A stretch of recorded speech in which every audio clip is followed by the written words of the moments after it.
Right now, Russia was hit hard by NATO's equipment.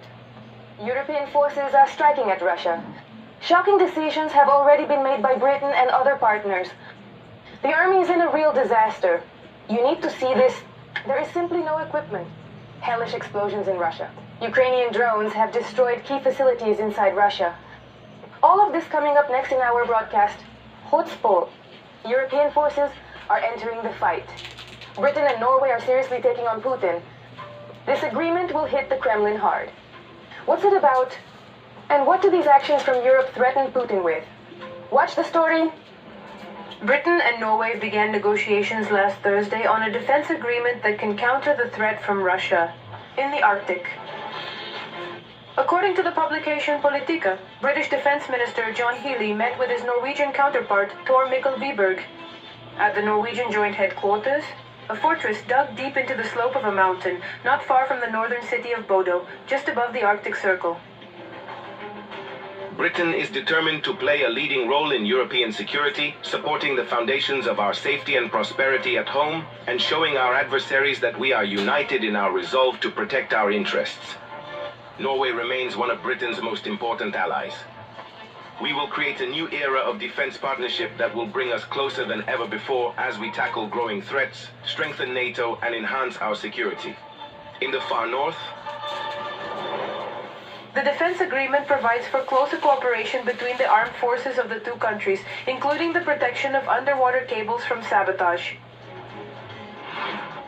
After Moscow's full-scale invasion of Ukraine in 2022, ships heading to or from Russian ports were suspected of severing key links in European infrastructure, whether accidentally or through sabotage, especially in the Baltic Sea.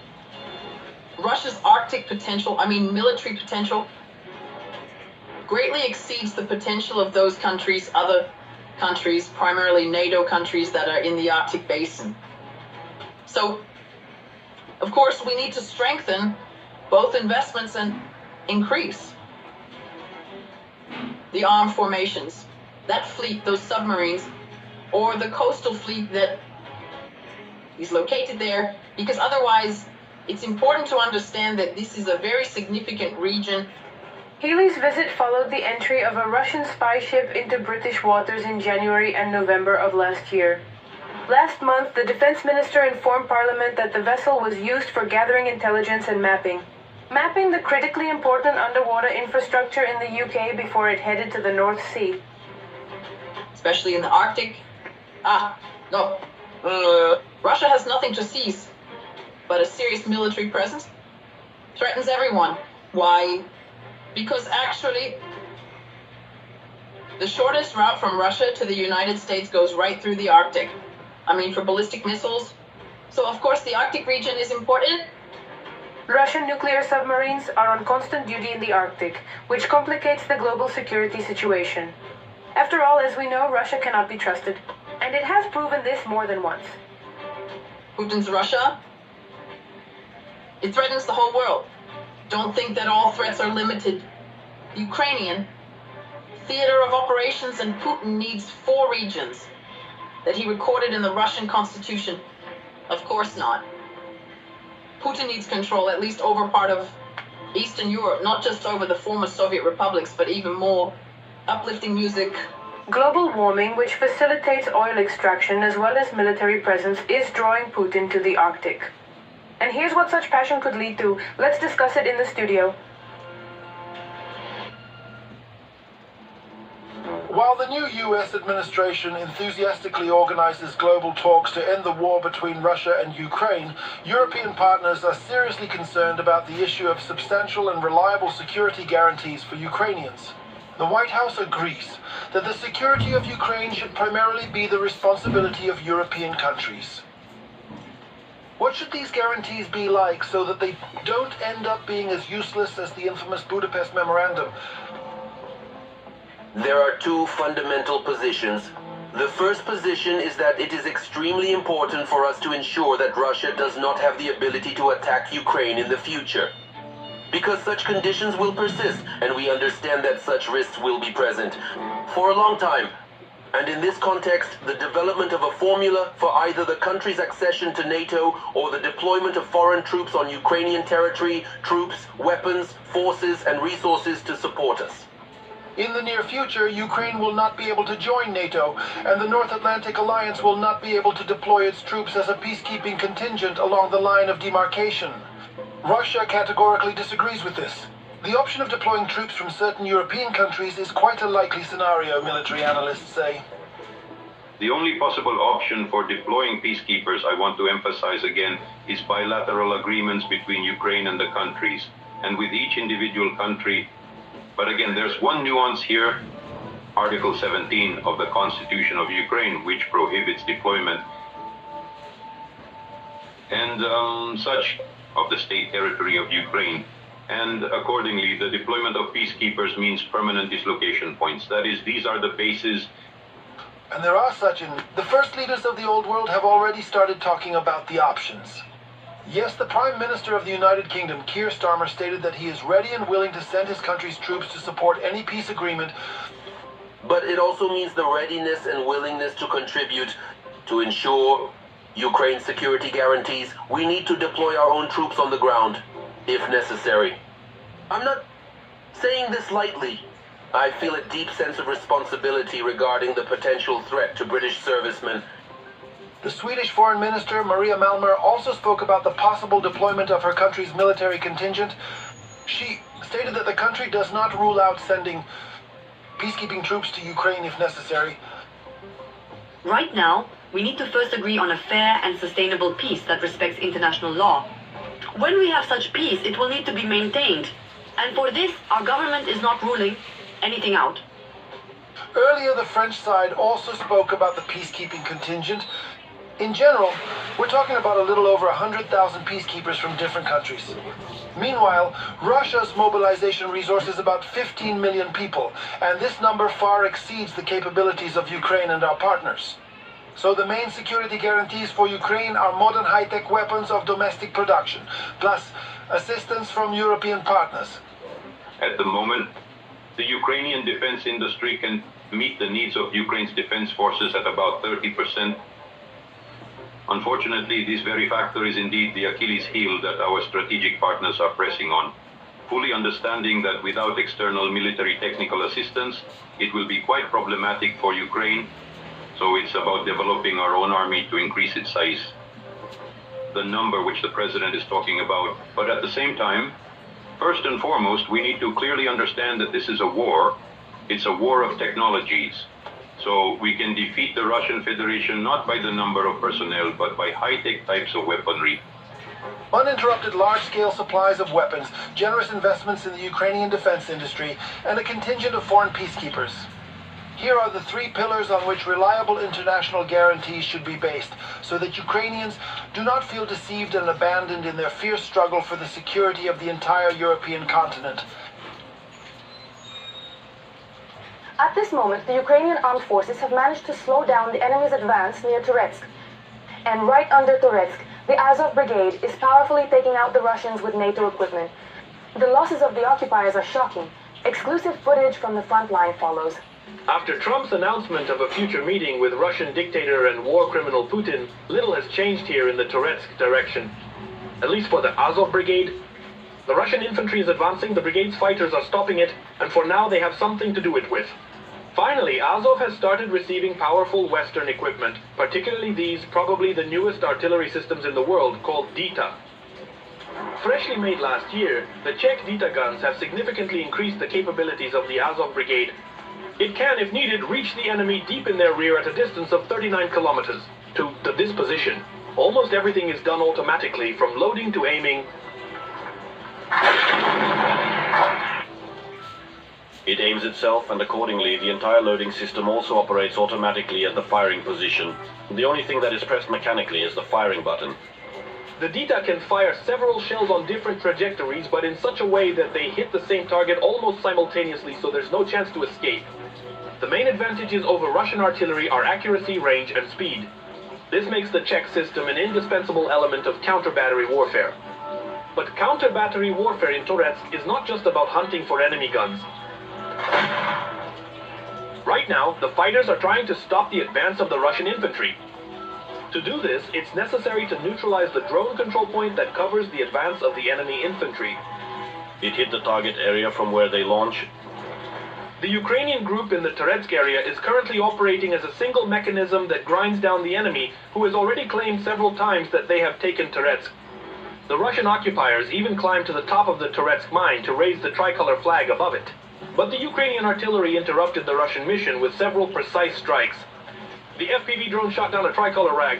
Next, the 28th Brigade, with the support of the 2nd Battalion of the Cold Yar fighters, raised our blue and yellow flag on a tall structure. But the Russian commanders continued to send disposable soldiers with new tricolors for media videos. Raise the flag. We need to show that we really have taken Toretsk, that our flags are there. No, that's not true. Toretsk is below us, part of it is below us.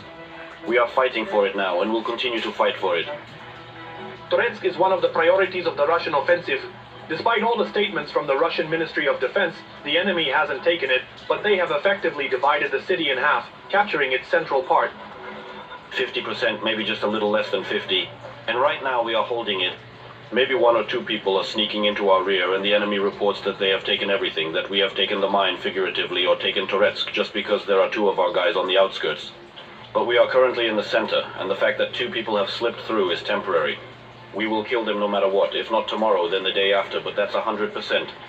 In small groups, the occupiers are trying to infiltrate between the positions of the Ukrainian forces in the Toretsk area.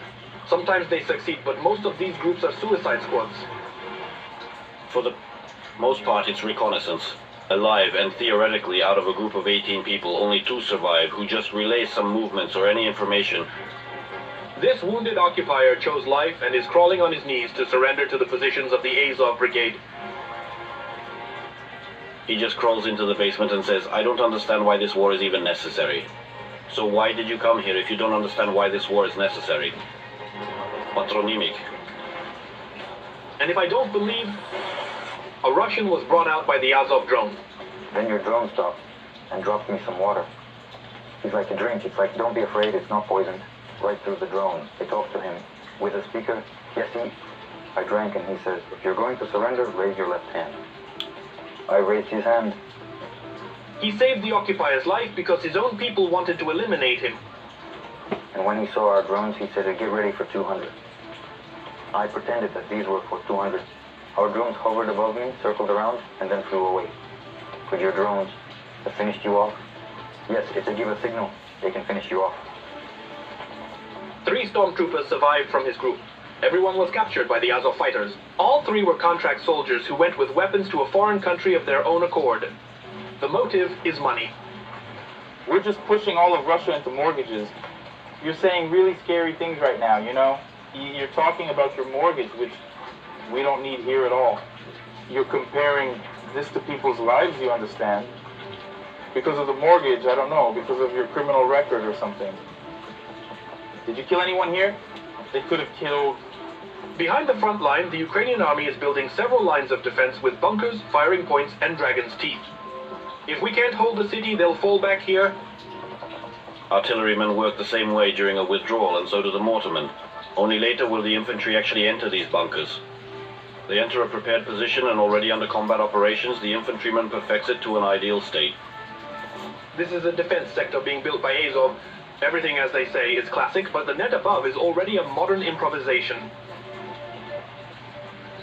The so-called anti-drone defense is meant to prevent drops. If an explosion happens here, all the debris and shrapnel will scatter above. This line of defense will slow down the Russians' advance towards Konstantinovka if they manage to capture Toretsk. The situation in the Russian army is a real disaster. There are simply no techniques. The Russians are going into battle with whatever they can find. Right now is the real trend. Assaulting Zhiguli. The armed forces of Ukraine are harshly taking out whole groups of Russian stormtroopers and vehicles. For more details on this defeat, check out the report. Attacking in old Zhiguli or Lada cars. Now for the so-called second army in the world, this has become a reality. Here's one of the latest vivid examples. On the Luhansk front, the liberators are charging forward in pink Zhiguli cars.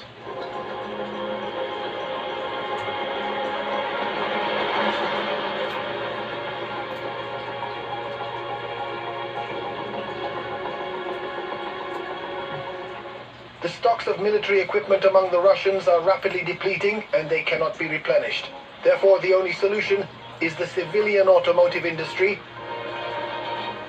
Lada cars, not just the Zhiguli models, but also the slightly more powerful Nivas, have started to appear in large numbers in Russian assault units as the stocks of armored vehicles began to deplete significantly a few months ago. The reasons for such losses are the Ukrainian drones, which are conducting a real hunt on the front lines as soon as even one Russian tank appears. According to the Russian side, Ukraine has total superiority in FPV drones. This is what allows the Ukrainian defense forces to neutralize the numerical advantage of the enemy in heavy armored vehicles. In a scene from the publication of the American edition Forbes, it is claimed that the use of Zhiguli by the Russian army could become a turning point. When last fall, the first Russian assault groups got into their Zhiguli and set off on almost suicidal attacks. In the drone-patrolled no man's land in eastern Ukraine, the Zhiguli attacks could be written off as isolated incidents carried out by the most desperate and out-of-equipment Russian units. It's no longer realistic to paint such a rosy picture of the Russian army's mechanization efforts. With losses of armored vehicles and other heavy equipment exceeding 15,000, Zhiguli attacks are becoming more common. The losses of armored vehicles in the Russian army are approximately 6,000 units per year. Previously, the Kremlin replenished these losses by unearthing Soviet-era equipment, but now there is almost none left, as these stocks are not limitless. The Russian Federation currently has the ability to produce heavy armored vehicles up to 200 units per year.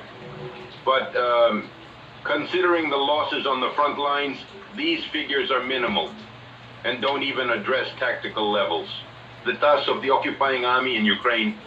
Therefore, the Russian defense industry at this moment, the priority is not on production, but rather on the restoration of armored vehicles. It should be noted that these are mostly old tanks. These are Of course, the assaults of 2025 are different from the assaults at the beginning of the full-scale invasion, since the occupier realized that large mechanized breakthroughs lead only to significant losses in equipment and personnel. But the attacks on the Zhigulis also indicate that the Russian army is reaching a critical point in terms of restoring its equipment. The normalization of attacks on Ladas is a clear sign that this turning point has been crossed. With each day of Russia's increasingly large-scale war in Ukraine, the Russians will have less and less armored vehicles, and they will increasingly rely on compact vehicles to deliver troops into battle. Going into an attack in a Zhiguli is clearly a one-way ticket. And does this lucky ticket, you think, make the Russian soldier feel fortunate? That's for him to decide. Wow. In Russia, hellish explosions have been heard. Everything is on fire. Ukrainian drones have smashed the enemy's oil refinery to pieces. As a result, the Russian army is already critically short fuel right now. Exclusive footage from Russia. The Russian army has lost over 20,000 soldiers in Belogorovka, Chasiv Yar, and Toretsk in the Donetsk region from April 2024 to February 2025. Of these, thousands are irretrievable losses. Such data is provided by analysts from the Deep State Project, and such a reduction in personnel could force the enemy to prioritize their offensive operations. The resources are not what they used to be. Unfortunately, for the second year in a row, affecting the implementation of strategic offensive operations. And that's why they are forced to, well, prioritize their actions accordingly. We are seeing this both in Kherson and on the Eastern Front, particularly in this Pokrovsk direction. But they haven't given up on their plans yet. Meanwhile, in the Lyman direction, the Russian army attacked near the settlements of Ivanovka, Yampolovka, and in the Serebryansky forest. Ukrainian defenders also repelled Russian assaults in the area of Vashukivka, Stupachki, and Belyagora on the Kramatorsk bridgehead. And at the hottest Pokrovsk direction, the invaders were desperately trying to break through the defense. In Novotoretsky, Yelizavetovka, Promen, Novo-Alexandrovka, Andreevka, and Ulakli, the Russian occupiers also carried out airstrikes on Mirolyubivka, Zverovo, and Pokrovsk. No, there are no longer, so to speak, such rates of advancement and task completion, including, of course, it's crucial for them to cut off the logistical road to Konstantinovka. Overall, we are managing to hold our ground in this direction as well. For now, the positions. So, the situation with Pokrovsk and its surroundings talks about the fact that we need to stay strong despite the gravity of the situation, for the defense forces of Ukraine to remain highly professional and motivated. And when it becomes possible to count this, there is the effectiveness of conducting combat operations. In the Kramatorsk direction, border guards successfully repelled several waves of assaults from Russian armored groups. This was reported by the Operational Strategic Group of Troops, Khortytsia. According to the military, the Russians are actively changing their tactics, using armored vehicles to break through defensive lines and create pathways for further attacks. However, the pilots of the reconnaissance strike drone systems Phoenix from the Revenge Brigade delivered precise strikes against the infantry. To the enemy's weaponry and armored vehicles, the remaining equipment was blown up in the minefield. Thus, tanks, infantry fighting vehicles, and other armored vehicles were destroyed. Ukrainian defenders also demonstrated how they repelled the Russian assault on the village of Lazovaya in the Kupiansk direction. The Russian soldiers attempted an offensive in the evening, hoping to approach unnoticed in the dark. However, the warriors of the 429th Separate Drone Regiment, the Achilles, together with the National Guard soldiers of the 1st Presidential Brigade Burovi and the paratroopers of the 77th Air Assault Brigade, timely detected and burned Russian equipment, specifically destroying 4 enemy BMPs along with their crews. And near Volchansk in the Kharkiv region, drone operators from the Guard Brigade delivered precise strikes on the enemy's positions during one of their sorties. Ukrainian defenders destroyed an observation post, a firing position, the drone launch point, a fuel and lubricants depot, as well as several bunkers and trench lines of the Russian occupiers. At the same time, the invaders are experiencing fuel problems on the left bank of the Kherson region. That's why the enemy's howitzers are turning into easy targets, reported the partisan movement ATEK. Agents recorded a fuel shortage in the 144th Motorized Rifle Regiment of the Russian Federation. The artillery installations so are filled with summer diesel fuel, which is why the equipment cannot perform combat tasks. Russia doesn't understand the problem, but they are unable to resolve it quickly, the partisans note. Novoshaktinsk, oil refinery. Tuapse, oil refinery. The Druzhba oil pipeline. This is far from a complete list of oil refining industry facilities in the Russian Federation that have been targeted. Ukrainian drones and missiles in 2024. In the past year, there were over 80 attacks on oil refining facilities and fuel depots located in Russia, annexed Crimea, and the occupied territories of Ukraine. Since the beginning of 2025, the armed forces of Ukraine have attacked at least 27 fuel and energy facilities in 16 regions of Russia. The most strikes on oil refineries were in the Krasnodar region, with at least 5 shellings. Targets were also hit in Bryansk, Belgorod, Nizhny Novgorod, Smolensk, Volgograd, Rostov, Kaluga, Saratov, Ryazan, Oryol, Voronezh, Astrakhan, Samara. In the Tula region and the Republic of Tatarstan, both oil refineries that supply fuel for Russian military equipment and plants that provide fuel for the domestic market have come under attack.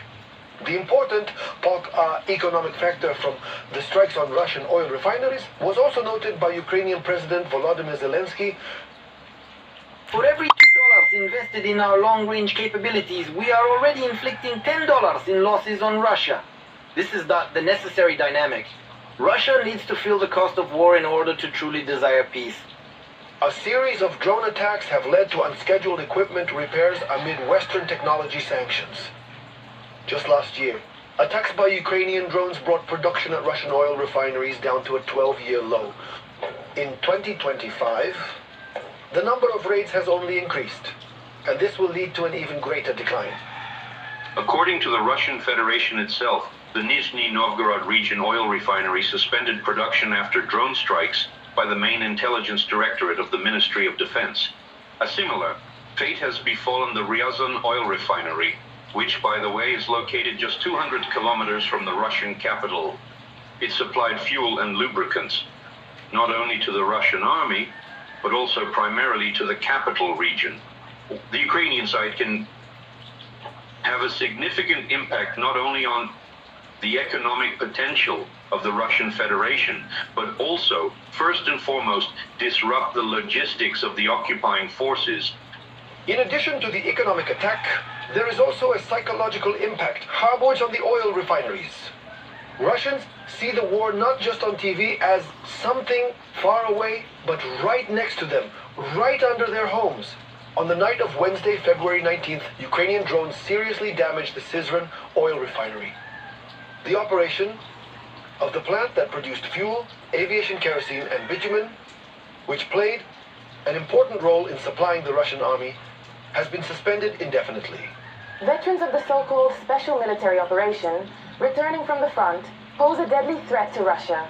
The country is on the brink of large-scale epidemics of hepatitis and HIV, which are rapidly spreading among the military and transitioning into civilian society. How has the war affected the situation? Why are the authorities silent? What consequences await the Russian population? Watch the story. New gifts for relatives and loved ones from the Russian occupiers.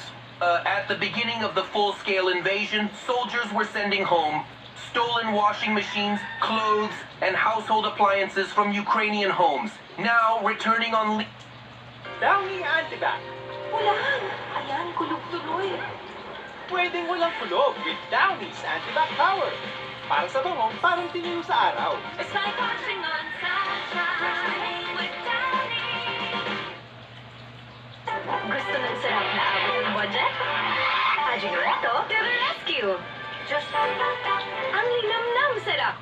Para sa negosyo, Mitsubishi L300 pa rin. On leave or after being wounded, soldiers are bringing back items from the front in large numbers. Hepatitis, HIV, and AIDS. The absolute number of people diagnosed with HIV infection remains the highest in the European region of the World Health Organization and one of the highest in the world. In Russia, this diagnosis effectively closes all doors for a person. HIV-positive individuals are not wanted for jobs, they are denied mortgage loans, and are effectively written off from all accounts. And if it's practically impossible to find a decent job with an infectious diagnosis like hepatitis, the army will take you without any hesitation. And plus, after they started paying such huge sums for signing the contract, some people with HIV went into service. They decided to hide their HIV status. And since the military enlistment officers need to meet certain quotas, they also turned a blind eye to this. Shoigu, a well-known thief and fantasist. The reality is that infected people are being called up for service with virtually no medical examination. What kind of diagnostics can there be when they recruit people from prisons where almost half of the prisoners have HIV? This has even become a sort of business in Russia. As soon as a person with hepatitis receives the promised one-time payment from the government for signing the contract, it turns out that the soldier is sick and he is discharged to the reserves. But during those couple of months in training, a soldier with hepatitis, or worse, someone with HIV, manages to infect a large portion of their fellow servicemen. I have a socially significant disease, hepatitis. I have had it for 8 months, that is. I'm constantly being pushed into different battalions, into assault units, into fortified ones. They constantly threaten zeroing. They throw us into pits, chain us with handcuffs. The command is pushing us for what? To make us infect the Russian army. It's hard not to agree with the words of the sick person with hepatitis. Not only does the Russian command turn a blind eye to, the fingers point at the sick recruits, and no one in the ranks of the Russian army is in a hurry to acknowledge the problem. In the end, it all turns into a real epidemic that none of the Russian generals even try to fight against. This is found in warring armies, Russian and Ukrainian. But there are some peculiarities in the Russian one. What kind, and the information, hepatitis, is being hushed up. Otherwise, if they acknowledge the fact of hepatitis appearing, they'll have to carry out anti-epidemic measures. Imagine, on the front line or in the soldiers' rest area, isolate them there, and it's also necessary to find out where the infection came from. And what does that mean? Report on drug addiction. About same-sex love? Well, not at all. The most that soldiers with hepatitis and AIDS can expect in the Russian army is a couple of weeks. in a hospital bed at the nearest hospital, where they, again, reinfect everyone they can. I earned money in Moscow. Hepatitis E, osteomyelitis. Right now I need help. Along with the troops, hepatitis went into battle. To be more precise, 5 hepatitis brigades. On the outside, healthy soldiers returning home may harbor a deadly threat within. Unaware of their condition, these patients continue to spread the virus, already in civilian life, among family, friends, and acquaintances with whom they come into contact. War has always spawned and intensified epidemics, from the Spanish flu to the plague, from African and Asian diseases, from mercenaries to tuberculosis. The SMO has become a deadly cauldron of infections from all over the world. On top of that, Russian doctors complain that after the start of the SMO, the government has completely abandoned most programs for the prevention of hepatitis, HIV, and AIDS. And since recently, the budget has been heavily redirected towards military needs. Of course, this couldn't help but affect the social sphere, particularly in healthcare. And so, in particular, in the area of HIV infection, we see such a disparity, and there's also the instability. In recent years, the Kremlin hasn't been very attentive to the vaccination of its own citizens. Vaccination campaigns have largely fallen apart, and there are no imported vaccines. There is only the vaccine material. Russian ones, they're not always of good quality. As a result, the chances of contracting hepatitis or a much more exotic and deadly disease from the SMO participants in Russia are increasing every day. Meanwhile, the Kremlin has closed over 100 medical facilities across Russia to save money for the war. According to Russian journalists, the pace of hospital closures has skyrocketed more than 5 times compared to previous years. It seems Putin doesn't need sick Russians. He only needs new and more soldiers. The command's attitude in the armed forces of the Russian Federation towards their soldiers is like they are expendable resources. A month and a half ago, I still couldn't get into the hospital. They walk around like they're brave, bumping into each other. In the hospital, they just throw people out. The severely wounded, they say. Healthy as a bull.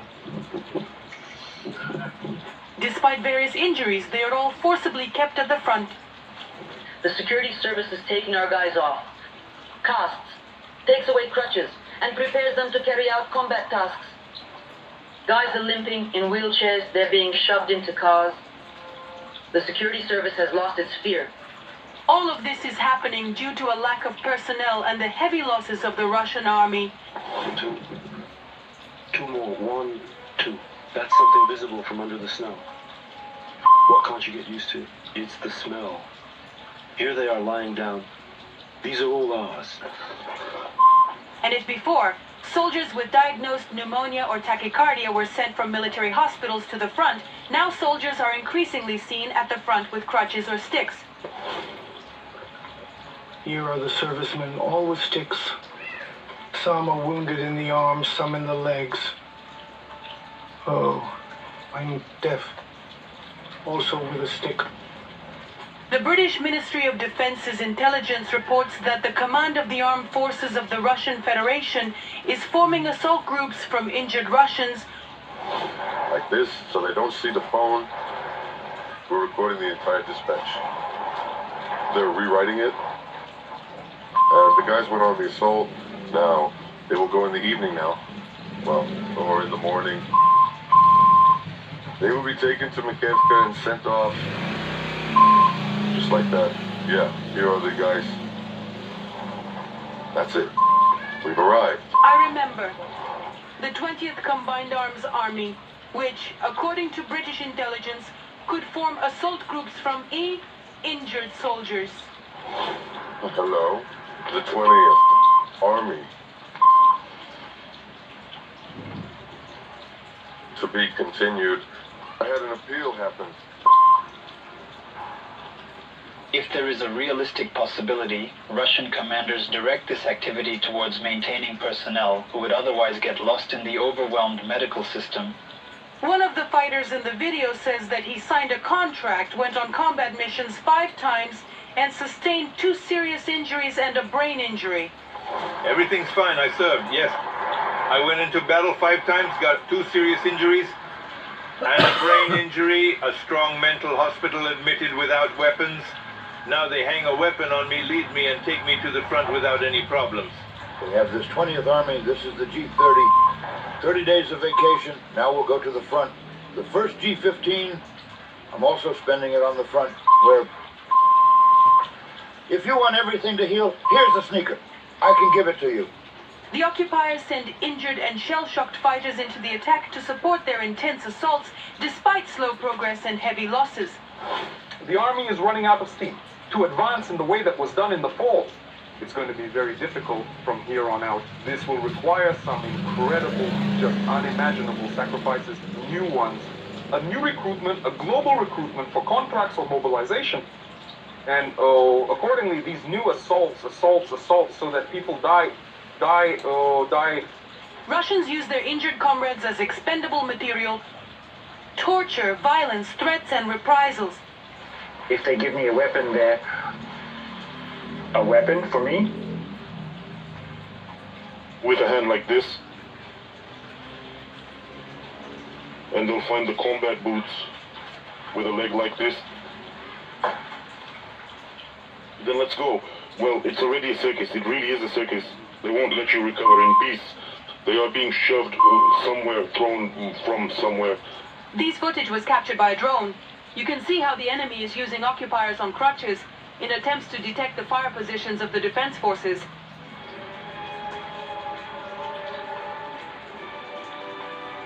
The updated report states that 840,000 Russian soldiers have already been wounded or killed.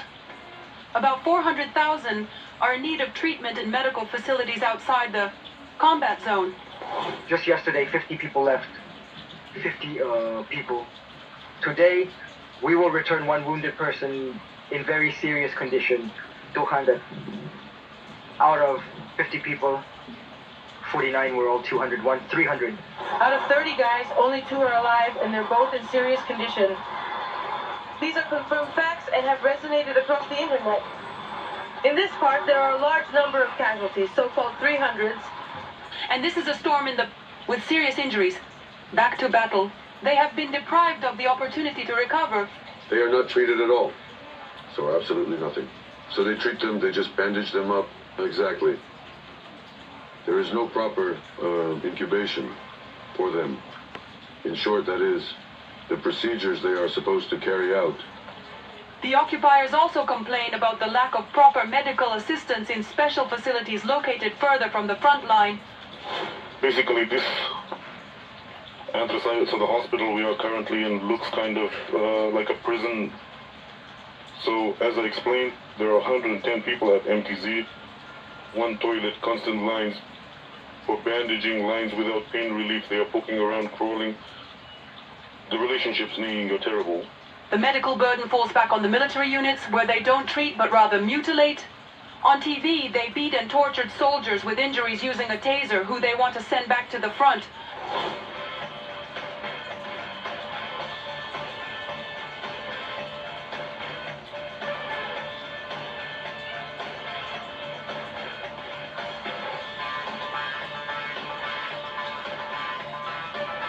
Some are luckier than others.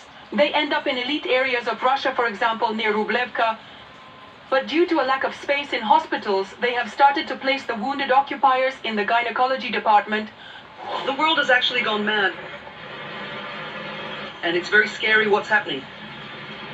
In this world, in 300 meters, the hospital in Harmol is located in the gynecology department. It's all packed. Everything is very difficult. By law, military personnel who have suffered a military injury may be eligible for several payments. But for the Kremlin, this is not profitable. The authorities are trying in every way to save on payments to military personnel. In 2025, Putin plans to allocate almost a third of the federal budget for defense, which amounts to trillions of rubles. To replenish the ranks of the army, the Kremlin is increasing bonuses and social benefits for recruits. But not everyone is aware of what awaits them when they want to earn easy, bloody rubles in the war against Ukraine. That's all for now. Well, for more fiery news from the front, tune in to the next episode.